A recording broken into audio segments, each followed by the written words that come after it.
أعوذ بالله من الشيطان الرجيم پناہ مانگتا ہوں میں اللہ کی شیطان مردود سے۔ بسم الله الرحمن الرحيم شروع اللہ کا نام لے کر جو بڑا مہربان نہایت رحم والا ہے۔ نحمدہ ونصلی علی رسول الکریم، اما بعد۔ ناظرین کرام، پیارے دوستوں اور پیارے بھائیوں سے گزارش ہے کہ ویڈیو شروع کرنے سے پہلے ہماری ویڈیو کو لائک اور سبسکرائب ضرور کریں اور ساتھ لگے گھنٹی کے آل کے بٹن کو دبا دیں تاکہ جو بھی ہم اپنے پیارے دوستوں اور بھائیوں کے لیے ویڈیو نظر کرتے ہیں تو اس کا آپ کا تاکہ نوٹیفیکیشن ملتا رہے،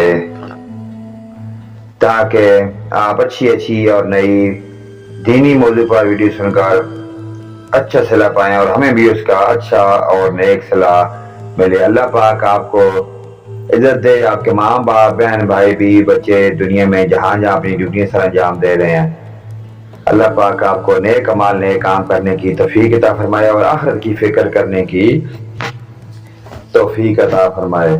تو چلیے ناظرین، نیکسٹ ویڈیو کی جانب چلتے ہیں۔ واقعہ حدیث نمبر 47، موضوع ہے حضرت علقمہ رضی اللہ عنہ کا واقعہ۔ کتاب الکبائر از امام زمی، صحیح اسلامی واقعہ، صفحہ نمبر 123 تا 26 سے یہ حدیث لی گئی ہے۔ تو چلیے ناظرین کرام، ویڈیو کی جانب چلتے ہیں۔ حضرت علقمہ رضی اللہ عنہ کا واقعہ۔ نبی کریم صلی اللہ علیہ وآلہ وسلم کے زمانہ میں ایک جوان تھا کہ جس کو علقمہ کہا جاتا تھا۔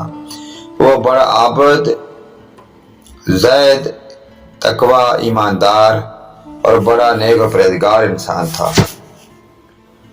نماز، روزہ، صدقہ وغیرہ بڑی تندہی سے ادا کرتا تھا۔ وہ بیمار ہو گیا اور مرض شدت پکڑ گئی تو اس کی بیوی نے جب رسول پاک صلی اللہ علیہ وآلہ وسلم کی خدمت میں اقدس میں ایک آدمی بھیجا کہ میرا خاوند علقمہ رضی اللہ عنہ نزا کی حالت میں ہے، مجھ کو خیال آیا کہ اس کی حالت کی آپ صلی اللہ علیہ وآلہ وسلم کو اطلاع کر دوں۔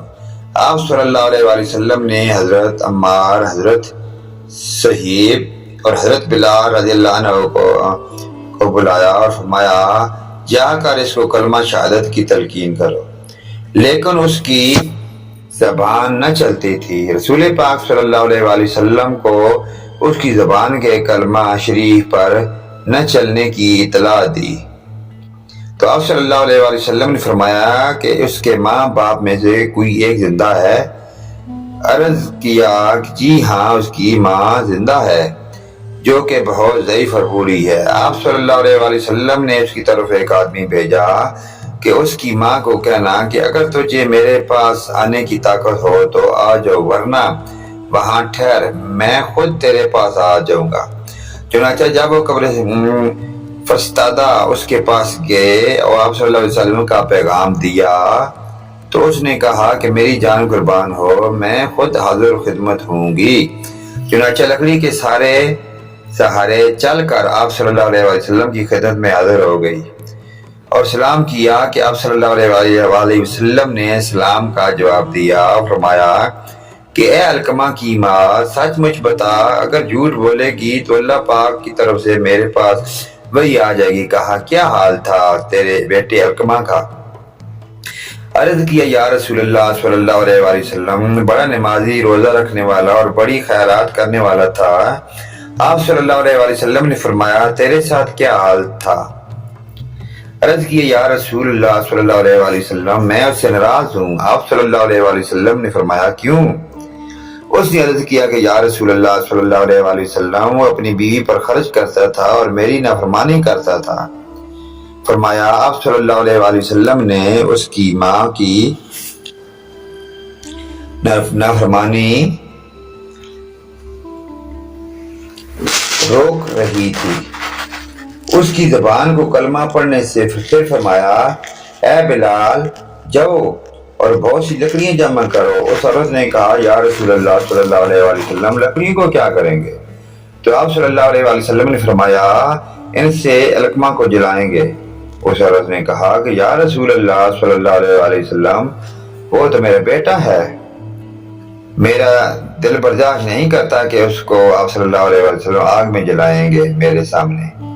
آپ صلی اللہ علیہ وآلہ وسلم نے فرمایا علقمہ کی ماں اللہ کا عذاب تو دائمی ہے، اگر تو راضی ہے کہ اللہ پاک اس کی مغفرت فرما دے تو اس پر خوش ہو جاؤ۔ آپ صلی اللہ علیہ وآلہ وسلم نے فرمایا قسم ہے اس ذات کی جس کے قبضے میں میری جان ہے، نہ فائدہ دے گی علقمہ کی اس کی عبادت، نماز، روزہ، خیرات وغیرہ، جب تک تو ناراض رہے گی۔ اس پر اس عورت نے عرض کیا کہ یا رسول اللہ صلی اللہ علیہ وآلہ وسلم میں گواہ بناتی ہوں کہ اللہ کو، اس کے فرشتوں کو اور جو مسلمان یہاں حاضر ہیں، بے شک میں راضی ہوں اپنے بیٹے علقمہ پر۔ پھر فرمایا آپ صلی اللہ علیہ وآلہ وسلم نے یا بلال جا کر دیکھ کہ اس کی زبان کلمہ پر چلنے لگی ہے یا نہیں، شاید کہ علقمہ کی ماں نے زبانی کہہ رہی ہو اور دل سے نہ کہا ہو۔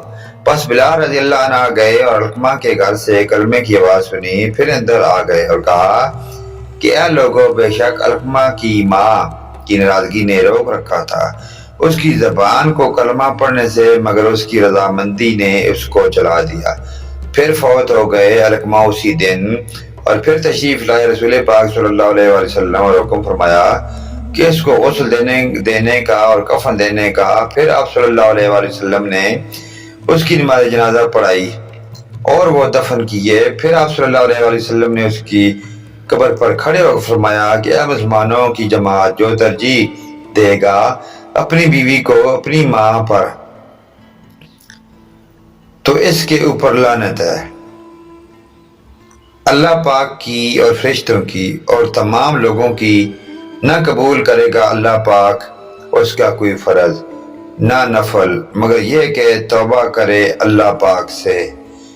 کتاب الکبائر الامام زمی، صحیح اسلامی واقعات، صفحہ نمبر 123 تا 126 سے یہ حدیث نمبر 47 لی گئی تھی۔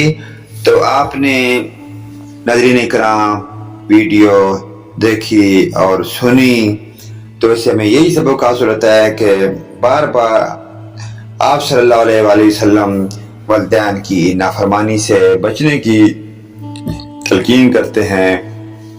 اللہ پاک اور اللہ کے رسول کا بھی یہی حکم آرڈر ہے کہ اپنے ماں باپ کے ساتھ بھلائی کریں، ان کو بڑھاپے میں پائیں تو ان کی خدمت کریں، ان کو اف تک نہ کہیں، اس سے اللہ پاک اور اللہ کا رسول ہم سے راضی اور خوشی ہو۔